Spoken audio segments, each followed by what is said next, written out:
Good morning friends. आज एक नए स्टार्ट के साथ मैं आपको गेट, ईएसई और आईआरएमएस की तैयारी कराने की एक कोशिश कर रहा हूँ। मैं आशा करता हूँ कि मैं अपना बेस्ट, मेरा एक्सपीरियंस आपके साथ शेयर कर सकूँ।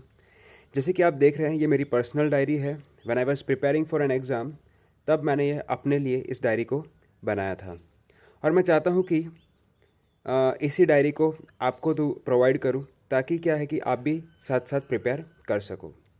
ठीक है। आईआरएमएस एक्चुअली इसमें नहीं था, मैंने आईआरएमएस को ऐड किया है क्योंकि आईआरएमएस की वैकेंसी अभी अभी निकली है। ठीक है। हालांकि नोटिफिकेशन अभी तक आई नहीं है आईआरएमएस की, बट बहुत जल्द अगर आएगी तो ऐसा कहा जाता है कि नेक्स्ट ईयर पक्का इसकी बहुत ज़्यादा वैकेंसी आएगी। ठीक है। तो अगर आपको ये मेरी स्पीड थोड़ी सी स्लो लग रही हो तो आप 1.5 पे देख या 1.25 पे देख सकते हैं।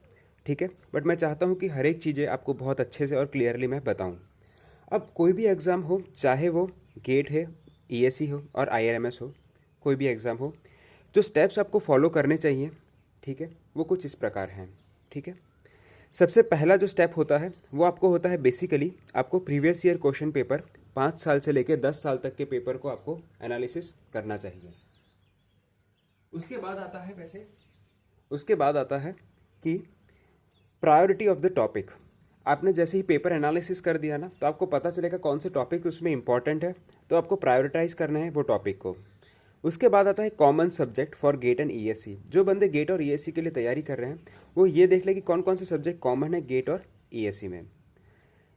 अब बात करें कोर सब्जेक्ट की, तो कोर सब्जेक्ट पे आपको ज़्यादा फोकस करना चाहिए क्योंकि कहीं ना कहीं ये आपके मेन फील्ड से रिलेटेड होता है। और उसी के साथ साथ क्या होता है कि जब आप इंटरव्यू में जाओगे ना, तो इस पे क्वेश्चन आते हैं।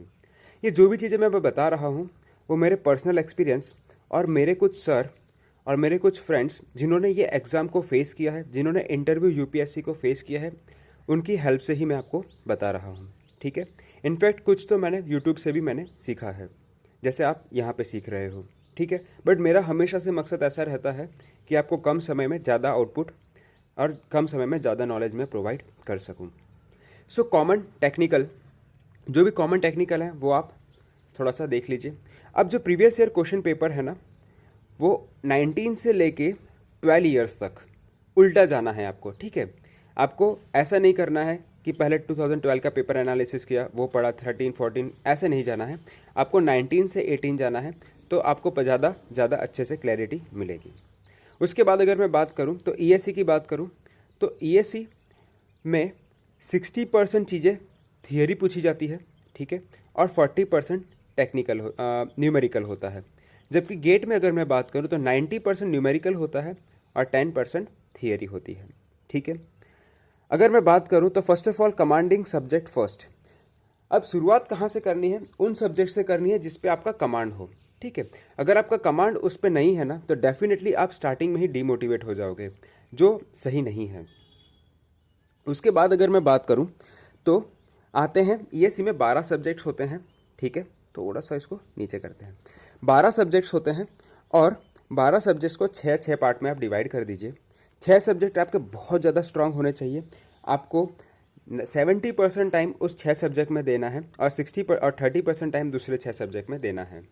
बेसिकली आपने सुना ही होगा 80-20 प्रिंसिपल, तो मैंने ये लॉजिक यहाँ पे थोड़ा सा लगाया है। ठीक है। नेक्स्ट बात करते हैं। अगर नेक्स्ट आ जाए तो आपको स्ट्रेटेजी क्या रखनी है? सबसे पहले क्वेश्चंस करने हैं, फिर थियरी पढ़नी है, फिर वापस क्वेश्चंस करने हैं, फिर वापस प्रैक्टिस करना है। तो ये एक सीक्वेंस अगर आप फॉलो कर सको तो ये सबसे बेहतरीन तरीका होता है। ठीक है। इसको यहाँ पे ले लेता हूँ थोड़ा सा। ठीक है। या फिर, क्योंकि मैं नहीं चाहता कोई भी डिस्ट्रैक्शन आपको मिले ड्यूरिंग द प्रिपरेशन। जीएस की अगर मैं बात करूं तो जीएस पोर्शन में बात करें तो ईएससी 2021 में जो एक्सपेक्टेड है, काफ़ी मैंने रिसर्च की है, उसके बाद मैं आपको बता रहा हूं कि एक्सपेक्टेड क्या है।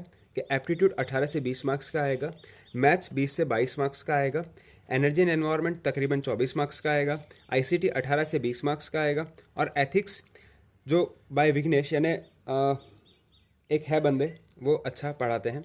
ठीक है। सो यहीं पे मैं अपना वीडियो समाप्त करता हूँ। Thank you very much. जय हिंद, वंदे मातरम।